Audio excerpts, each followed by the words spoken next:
Hey, what is up, everyone? This is Ete with another episode of Eco Lawn Science. Today is April 23rd. We are still in the Corona lockdown. I almost can't believe it's been 6 weeks or so, somewhere around there. We're losing track of time. And I know many people, I actually have a neighbor today, just got laid off. And so I know there's a lot of hardships out there and it continues. So I hope everyone is doing okay and surviving. And just hope this thing can wrap up soon. We've been fortunate with my service company, Eco Lawn, to have been able to have work. In fact, we've had a lot of growth this year, which is kind of odd, seeing that, there's so much hard times and tough things going on out there. But I am grateful for it. And it's been a good opportunity for me. I've actually been out doing some of the work, which I haven't had the chance to do for years, just because of the growth of the company. I've been behind a desk and a computer and training and teaching for the last 5-6 years, and so I finally had this last few weeks to get back in a truck, and it's been kind of cool. I probably won't be able to stay there too long because the things I have to do are starting to suffer a little bit, but it has been really eye-opening and interesting and fun. I have loved it, and it's been good for me to spend the last month just getting out there doing the work and reconnecting with the earth and the lawns and seeing the operations, being out in nature. It's been cool. I've loved it. And so I wanted to do today's episode on something that's happening now. April 23rd is, we're hitting our dandelion season. So here in Utah, the lawns on the backside of the Wasatch Mountains are still coming out of dormancy, believe it or not. It's usually around May, first week of May, later that part where we kind of hit our full spring, full spring mode where the trees are going and the lawns are woken up. But we're still, maybe 3/4 awake, but we still have a lot of lawns, a lot of yellowish sleeping lawns out there. And it's actually we're actually in a little bit of a dry spell so early in the year. So hopefully that'll break. And so I've noticed that. I've noticed everybody's favorite little weed is popping up, the dandelion. And so I wanted to share some thoughts on it. And, some of you that absolutely hate the dandelion, you may not like what I'm going to say, because there's some cool things about this plant. But I understand it's a nuisance for many. So anyway, just want to share some things that I've been observing and seeing and also learning about with the dandelion, and knowing that it's such a pest for so many. I mean, people just have nightmares about this weed. And it's actually a cool little weed or plant. The yellow flowers, and then it turns white. And everyone knows as a kid, you grab it and you blow on it, and the seeds fly everywhere. But I don't know what they're doing. Is they're just basically ensuring that there'll be weed control companies forever, because the seeds just take off and they land in your yard and your neighbor's yard, and the cycle continues. And so I know for a lot of people, it's a nightmare, and they just don't ever want to see them. But I want to talk a little bit about the pros and the cons. I mean, there's really cool things about this plant. So, so actually I want to start out with some cool things about it, because I know it's such an enemy for so many. And it used to be for me. It's just the way I was trained in lawn care. Get that out of there, kill it. But as I've taken some time to really appreciate it, it's actually really neat. So here's some things that I've learned. The dandelions are now, first of all, it's classified as a broadleaf weed. So you have your different classifications of weeds. And the broadleaf ones are the ones that you're going to use what's called a selective herbicide, a selective weed control. So when you apply your weed control, it'll be able to select and determine between the grass and the weed and target only the weed only. And so it falls into the broadleaf category. And they're actually in all 50 states, and they're believed to be brought to America by the Pilgrims as a medical herb. And we'll talk a little bit about their benefits in a minute. One thing I like is, if you notice, like I said, pointed out earlier, the lawns and the trees still are not bloomed here. The flowers aren't coming up. The lawns are starting to wake up. And so there's not a lot of plants, a lot of color. And so the dandelions, they're popping up already and providing that, some brightness to the landscape. There's that bright yellow color. and some also they're pollinators. When there's not a lot out there right now that's awake and going, it's something for the bees to come and to use as pollinators in the early spring. So that's kind of a cool thing.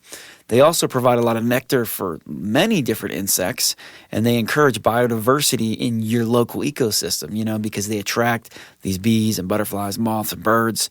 And so it kind of, brings more diversity, which in return, there's massive benefits there, for us. And so, there's some good things to it. The long taproot, so they have these really long taproots, sometimes 2-3 feet under the soil, which is why they are so difficult, which is why they're so prevalent and always returning. But what's something kind of funny I've learned is that these long taproots, as they go through the soil, imagine them going out, going down deeper and going wide, horizontally, they actually can help aerate the soil as they kind of put cracks in the soil, allows the oxygen to come in. And so what happens is these dandelions, they actually draw, and from the taproot, they'll draw calcium, iron, potassium from deeper, lower. So imagine 2-3 feet roots going down, going out, grabbing this calcium, iron, potassium from the deeper layers of the soil and bringing it up to the plant, to the surface. And then when that plant dies, it actually leaves a very I can't talk tonight, mineral-rich organic matter. So, good benefit, right? That goes back into the soil, and it kind of sweetens the deal. So there's some good things there. They're edible. Actually, I think the entire plant is edible. I've actually never eaten them, but I have had dandelion tea. But I know they were originally brought in as an herb for healing, medicinal usage. I know they have a lot of vitamins, A, vitamin C, vitamin K in these plants. And so many people, it's funny, it's like, what's that phrase? One man's trash is another man's treasure. In some places they love dandelion. It's such a cool thing. And here we have so many.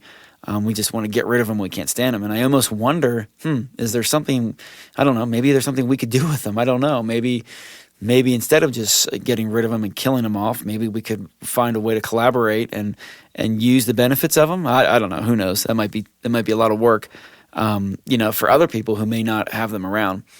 But anyway, really cool weed. And so, as you've seen, they're one of the first things that come up in the spring.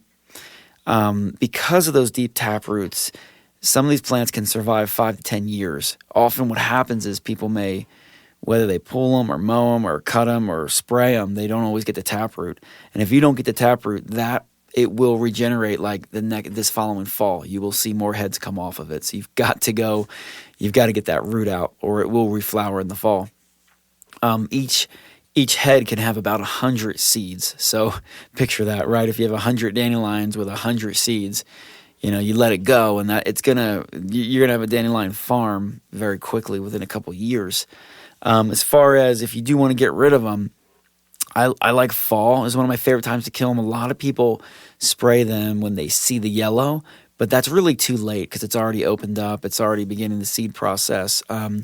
I really like to do them in the fall when they're still green, low to the ground, and they're harder to identify. A lot of people don't even know that they're out in the fall. But if you can get them there, you will prevent them from even going to seed in the spring.